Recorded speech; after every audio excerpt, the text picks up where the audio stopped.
I just got back from a chilly walk and I'm wanting something warm and satisfying. However, I do not tolerate caffeine or chocolate. Don't get me wrong, I love the taste of coffee, I love the way it makes me feel, and I love chocolate, but I do not love falling asleep with ease and then waking up at 2:30 or 3 a.m. wired and wide awake and struggling to fall back asleep. So I have transitioned to consuming Dandy Blend, and I have what I call my fine and dandy beverage. And I'm going to show you what all that entails. Simply water. So this Dandy Blend is pretty much like instant coffee texture, where you can just mix it into hot or cold liquids.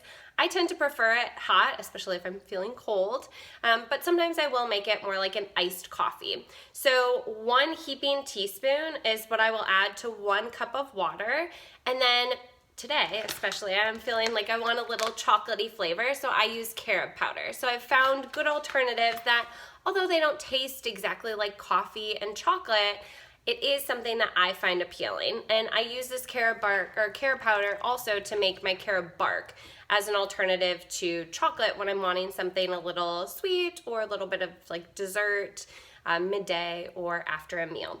So Dandy Blend is made from dandelion root, which is very supportive for detoxification pathways. So I like to support detoxification as many ways as I can.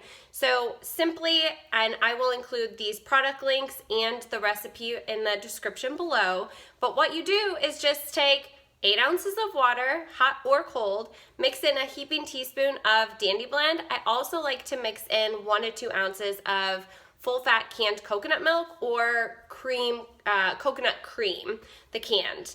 And I will do that while I'm heating up the water so that I'm not adding cold liquid to the warm, because typically if I'm not using the whole can, I am storing the rest of it in a jar in the fridge. So I'm adding a little bit of that coconut milk or coconut cream to the water as it's in a saucepan on the stove, and then I'll sprinkle in a little bit of cinnamon, and today I added in a heaping teaspoon of carob as well. And then you can either just stir it really well, or I like to use a frother because it's gonna froth it up real quick, and it adds a little bit of like foamy layer on top. So I'm going to go and enjoy my Dandy Blend, and I hope that you will give it a try and feel fine and dandy yourself.